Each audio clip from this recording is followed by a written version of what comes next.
तो नेहा सिंह राठौर को supreme court से मिली बड़ी राहत, उनके विरोधियों को लगा बड़ा झटका। इस वीडियो में हम इसी पर करेंगे बात। नमस्कार, 4 PM पर आप सभी का स्वागत है। दोस्तों, लोक गायिका नेहा सिंह राठौर एक बार फिर चर्चा में है। अपने गीतों और सोशल मीडिया पोस्ट के जरिए बीजेपी सरकार से सीधे सवाल करने वाली नेहा अक्सर बीजेपी सरकार की नीतियों पर खुलकर हमला बोलती रहती हैं। बीजेपी सरकार पर उनकी तीखी टिप्पणियां कई बार विवाद की वजह भी बन जाती हैं। जी हां, नेहा का कहना है कि वह किसी पार्टी से नहीं बल्कि गलत नीतियों से लड़ती हैं। उनका कहना है कि लोकतंत्र में अगर सरकार से सवाल नहीं होंगे तो फिर जनता की आवाज कौन बनेगा। लेकिन सरकार से सवाल करने की कीमत भी उनको चुकानी पड़ती है। कई बार उनके खिलाफ मुकदमे दर्ज हुए और गिरफ्तारी का खतरा भी उनके सिर पर मंडराया। पिछले साल हुए पहलगाम आतंकी हमले को लेकर नेहा सिंह राठौर चर्चाओं में रही। पहलगाम हमले में आतंकियों ने 26 बेगुनाहों को मार दिया था। पूरे देश में गुस्सा था और सुरक्षा व्यवस्था पर सवाल उठ रहे थे। इसी दौरान नेहा सिंह राठौर ने भी सोशल मीडिया पर सरकार और पीएम नरेंद्र मोदी से तीखे सवाल किए थे। उनके कुछ पोस्ट सरकार समर्थकों को नागवार गुजरे।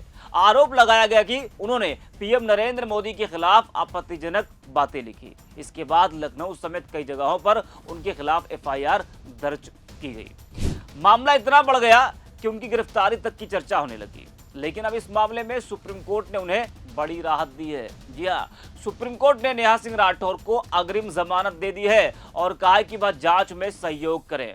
इस फैसले के बाद फिलहाल उनकी गिरफ्तारी का खतरा टल गया है। नेहा ने एक्स पर सुप्रीम कोर्ट के बाहर की फोटो शेयर करते हुए लिखा है कि माननीय सुप्रीम कोर्ट ने आज मुझे अग्रिम जमानत दे दी। मुझे अग्रिम जमानत देने के लिए माननीय सुप्रीम कोर्ट का आभार। जी हां, राहत मिलने के बाद नेहा सिंह राठौर ने सुप्रीम कोर्ट का आभार प्रकट किया है। सुप्रीम कोर्ट ने सुनवाई के दौरान देखा कि नेहा सिंह राठौर जांच एजेंसियों के सामने पेश हो चुकी हैं। उन्होंने अपना बयान भी दर्ज कराया है। इसी आधार पर अदालत ने उन्हें अग्रिम जमानत देने का फैसला सुनाया।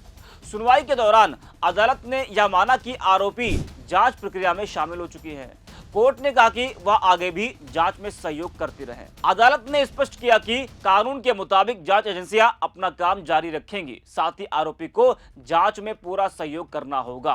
कोर्ट ने यह भी कहा कि फिलहाल गिरफ्तारी जैसी कोई सख्त कार्रवाई जरूरी नहीं है, इसलिए उन्हें अग्रिम जमानत दी जा रही है। या तो नेहा सिंह राठौर को सुप्रीम कोर्ट ने अग्रिम जमानत पहलगाम हमले में जो उनके सोशल मीडिया पोस्ट थे उसको लेकर दी है। आज सत्ता की आंखों में आंख डालकर पत्रकारिता करना मुश्किल हो गया है। हम पर मुकदमों से लेकर चैनल को बंद करने का दबाव कई बार बनाया गया और अभी भी बनाया जा रहा है। मुश्किल दौर है, लेकिन हम हार नहीं मानेंगे। इसलिए 4 PM को आप सभी लोग ज्वाइन करें और निष्पक्ष पत्रकारिता को जिंदा रखने के लिए जितना हो सके हमारा आर्थिक सहयोग भी करें। उम्मीद है कि आपके सपोर्ट से ये जंग भी हम जीत पाएंगे। सुप्रीम कोर्ट की इस राहत के बाद नेहा ने जरूर चैन की सांस ली, लेकिन यह मामला एक बड़ा सवाल भी खड़ा करता है। सवाल यह कि क्या सत्ता से सवाल पूछना गुनाह है या फिर लोकतंत्र में सरकार की आलोचना करना हर नागरिक का हक है।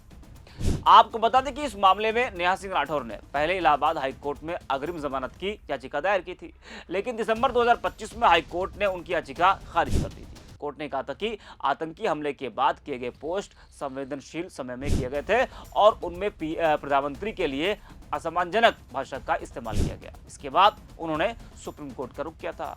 अब उन्हें सुप्रीम कोर्ट से बड़ी राहत मिल गई है। वैसे देखा जाए तो सरकार समर्थित लोगों ने नेहा सिंह राठौर की गिरफ्तारी के लिए पूरा जोर लगाया। उनके खिलाफ अलग अलग जगहों पर शिकायतें दर्ज कराई गईं और कार्रवाई की मांग भी की गई, लेकिन आखिरकार उन्हें अदालत से राहत मिल गई, जिसे कई लोग उनके विरोधियों के लिए एक बड़ा झटका भी मान रहे हैं। वहीं नेहा पर एक और आरोप लगता है कि वो भले ही किसी पार्टी में नहीं है, लेकिन उनके बयान और पोस्ट कई बार विपक्षी नेताओं की तरह नजर आते हैं।